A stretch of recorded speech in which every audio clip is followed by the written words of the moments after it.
Eu quero chamar a atenção do senhor, você de casa, meu amigo, nós estamos tratando esse assunto desde o início.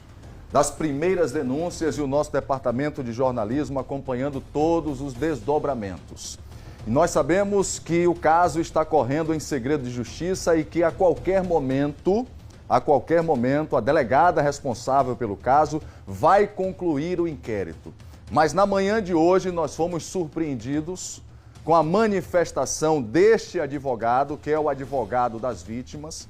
Nós não sabemos se ele teve acesso aos autos. O que nós sabemos, as informações que chegaram para mim, com as minhas fontes, é que hoje pela manhã, uma das vítimas foi até a delegacia e prestou um depoimento contundente. Eu comentei aqui que há 15, 20 dias eu fui estudar os processos do Albider Maci, fui estudar os processos do João de Deus e sabia que só existiria uma condição, independente da época do tempo do crime. Houve uma acusação de estupro, houve uma acusação de abuso sexual, não é, de estupro de vulnerável, de abuso contra menores, aí o caldo iria engrossar. E é exatamente isso que o advogado está dizendo. Outra coisa que o telespectador precisa entender, e o coronel tem conhecimento bastante, porque tem formação em direito, o Ministério Público é um órgão que precisa ser provocado. Provocado pelas instituições policiais, provocado por um cidadão comum. O Ministério Público não pode instaurar, não pode iniciar um processo sem ser provocado. E é exatamente isso que o advogado está fazendo neste momento, pedindo a prisão dos pastores em função desta acusação e destas palavras que o senhor e a senhora, vocês irão acompanhar conosco agora no Tolerância Zero. Coloca no ar, com exclusividade, porque, como dizia o nosso saudoso colega, dá trabalho para fazer. Bota na tela. Com relação ao caso do pastor Luiz Antônio, o que nós temos a colocar é que o inquérito policial termina basicamente hoje. Foi feita a última oitiva de uma das testemunhas, uma das vítimas, onde ela relatou mais uma vez que houve crime de estupro com relação a ela. Há pelo menos indícios fortes, na verdade, materiais e processuais, de que ele cometeu pelo menos 3 crimes de estupro. O que acontece, na verdade, é que contra 2 crimes de estupro ele tem contraprova. Ele alega, na verdade, que teve uma relação consensual com as vítimas antes de ocorrer o delito de estupro. Só que ele, depois de ter tido relação sexual com essas pessoas, as quais ela junta as fotos, na verdade, depoimentos no WhatsApp, elas relatam que foram estupradas por ele dentro da igreja. Essa cliente de hoje, na verdade, essa vítima que foi lá hoje, ela disse que teve uma relação consensual com ele, foi para o motel com ele no passado, mas depois se arrependeu de ter ido para o motel. Ele convidou ela para ir à igreja, e na igreja ele fechou a porta, baixou a calcinha dele, introduziu o órgão genital dele nela e efetivou o crime de estupro contra ela, na verdade. Ou seja, o fato de ela ter tido uma relação consensual com ele no passado não impossibilita que ele tenha perpetrado o crime de estupro contra ela em outra oportunidade. Se prostitutas são estupradas, se na verdade mulheres casadas são estupradas, imagine os fiéis que são na verdade levadas para o pastor para serem estuprados na sua própria igreja. Então o que aconteceu com o pastor na verdade é o crime de estupro de forma continuada por diversas vezes, o crime de assédio sexual comprovadamente por diversas vezes na verdade, e ele tem sim que estar preso. Olha, Léo, lembra o nome do advogado, por favor? Por favor, lembra aqui pra gente no ponto eletrônico. Como é que é o nome dele? Walter Góes. Olha, o pronunciamento do advogado é muito grave, é muito grave.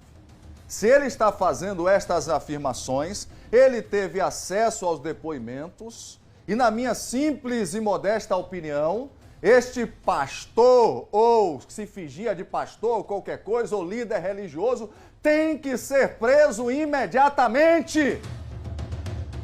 Repete, por favor, o que ele está dizendo aí. É um depoimento de uma das vítimas, não sou eu que estou falando, não. O coronel vai comentar já já. Se isso que ele está falando aconteceu agora pela manhã, o pastor deve ser preso sumariamente. Coloca aí, por favor. Ele convidou ela para ir à igreja, e na igreja ele fechou a porta, baixou a calcinha dele, introduziu o órgão genital dele nela e efetivou o crime de estupro contra ela, na verdade. Olha, eu não conheço nada, eu sou leigo, viu, coronel? Eu afirmo isso aqui várias vezes. Mas diante de uma palavra dessa, diante de um delegado de polícia, uma delegada de polícia, uma acusação deste nível de gravidade, independente de processo que está correndo, que está sendo desenvolvido, de conclusão de processo, é uma denúncia gravíssima. E se a denúncia existe, foi verbalizada diante de uma autoridade policial qualquer, ou delegado do caso ou não, o indivíduo tem que receber ordem de prisão imediatamente. Eu estou equivocado, coronel, porque se eu já comentei isso aqui com o senhor. Se alguém chegar na delegacia aí e dizer, olha, o Cláudio Luiz abusou sexualmente de tal, o coronel Yunes abusou, nós vamos receber ordem de prisão e vamos sair daqui do estúdio algemados. Eu estou equivocado, coronel? Cláudio, primeira situação, só para esclarecer, né? Independente das circunstâncias e dessa situação, é bom a gente lembrar que não está no estado de flagrância, ou seja, o delegado encarregado do caso vai ter que apreciar ao MP, ao Ministério Público, que aí, desta forma, o juiz vai decretar a prisão ou não.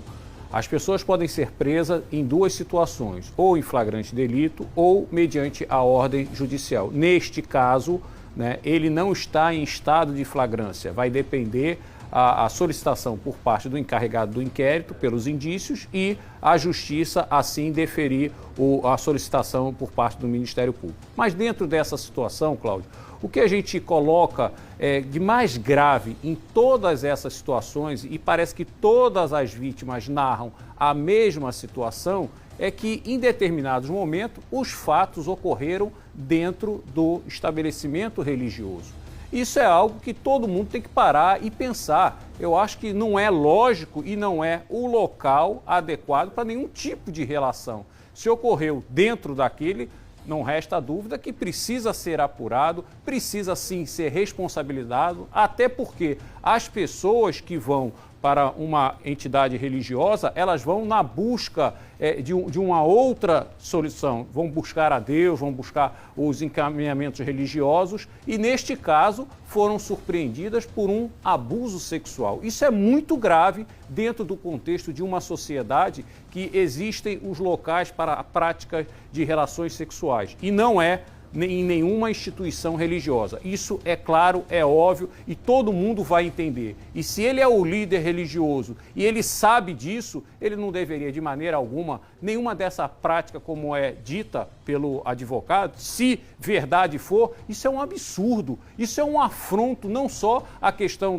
das pessoas em si, mas à sociedade, à questão ao respeito religioso, e nada disso está sendo feito. Então ele precisa ser sancionado e precisa mais do que nunca servir de exemplo para que outros não cometam ao mesmo crime numa instituição religiosa, seja ela qual for. Precisa-se ter respeito religioso. E isso não houve, Cláudio. E o que a sociedade, o homem de bem, espera é que realmente esse mandato de prisão possa sair nas próximas horas. Ô, Léo, coloca só um trecho. É muito grave, Léo. É muito grave. Para você que ligou o televisor agora, que passou agora aí, o que é que Cláudio está falando que é muito grave? Coloca aí, Léo, só o trecho que o advogado Walter Neto é o advogado de uma das vítimas que afirma que na manhã de hoje, de uma das vítimas do pastor evangélico, foi à delegacia hoje e prestou uma declaração contundente, dizendo que foi abusada dentro do gabinete do pastor. Coloca aí, por favor.